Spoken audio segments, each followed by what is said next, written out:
Maayong hapon kanatong tanan, mao kini ang pinakabagong update sa panahon diri sa Surigao del Norte, Siargao Island ug Dinagat Province nga gi-issue karong hapon, Pebrero 18, 2024.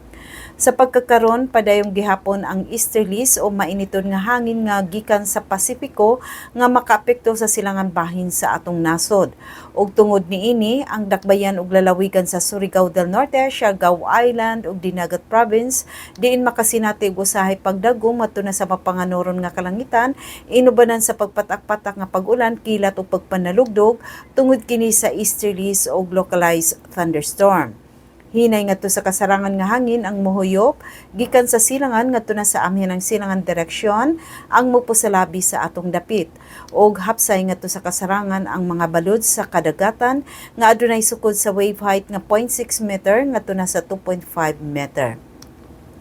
Ang sukod sa temperatura diri sa dakbayon ug lalawigan sa Surigao del Norte gikan sa 24 na ngadto na sa 30 antas sentigrado.